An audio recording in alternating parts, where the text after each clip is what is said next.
Magandang buhay! Today's recipe, isang napakasarap na merienda at pwede na rin gawing ulam. At magandang kapares nito, pandesal. Magluluto tayo ng Mickey Bihon Gisado.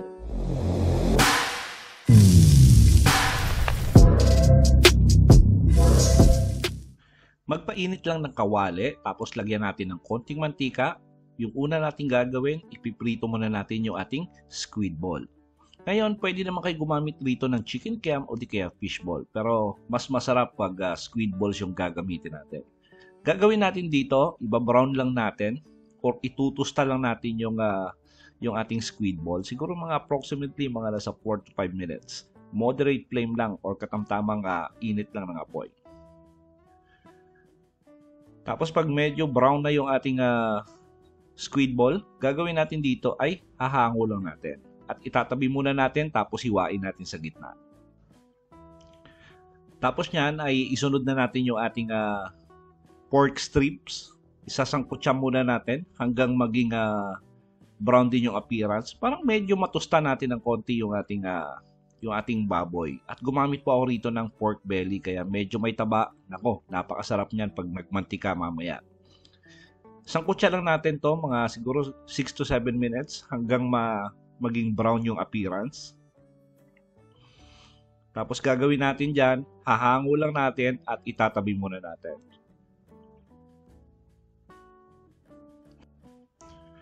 Tapos hindi sapat yung mantika na naiwan sa ating kawali. Dagdag lang tayo ng konti. Tapos gigisa na natin yung ating bawang. Yung bawang natin ay hiniwa lang natin sa medyo pino. At maganda yan pag talagang pinong-pino yung pagkakahiwa natin. Tapos ila-light brown lang natin saglit yung ating bawang. Tapos pag okay na, sunod na natin yung ating sibuyas. At hintayin natin na maging translucent yung or naaamoy nyo na yung bango ng ating sibuyas.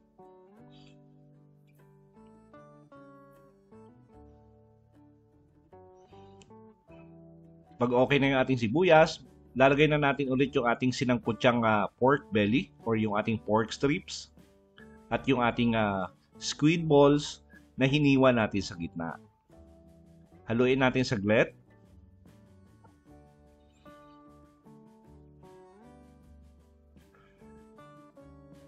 Tapos lagyan na natin to ng soy sauce.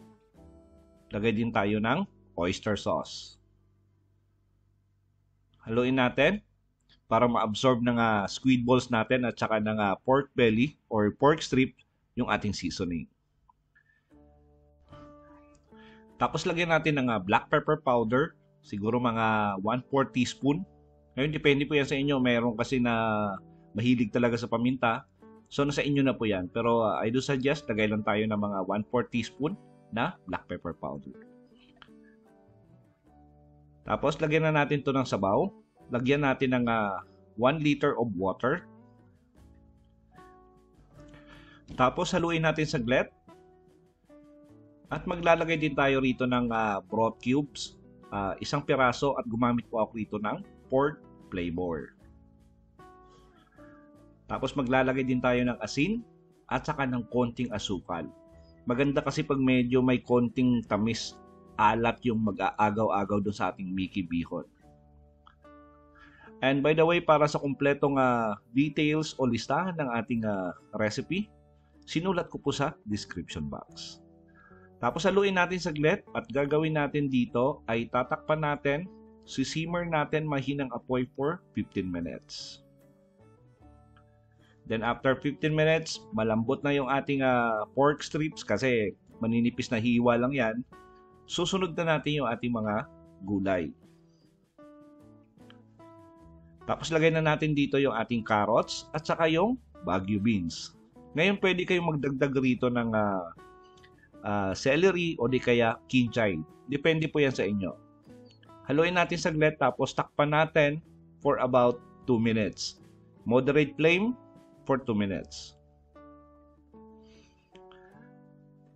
Then after 2 minutes, hindi pa malambot yung ating carrots at saka green beans pero okay lang yan kasi may continuous na cooking process pa tayo. Para hindi naman ma-overcook yung ating carrots at saka Baguio beans. Ngayon, optional lang po to. Naglagay po tayo ng red bell pepper. Pwede yan wala at pwede rin na lagyan nyo.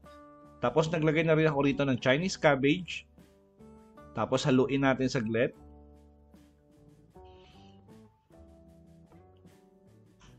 At ngayon, depende naman sa inyo kung medyo mahal yung Chinese cabbage dyan sa lugar nyo, pwede naman kayo gumamit lang ng repolyo. Tapos lagay na natin yung ating bihon noodles. At yung bihon noodles pala natin, binabad ko lang to sa tubig for about 5 minutes. Tapos dinrain ko ng maigi para mas mabilis lang yung cooking process natin. At the same time, pantay talaga yung pagkakaluto at lambot ng ating bihon. Yan yung technique dyan. Ngayon, depende po yan sa inyo kung nakasanayan nyo na diretso na. So, magdagdag kayo ng maraming sabaw pag nagpakulo na kayo ng karne.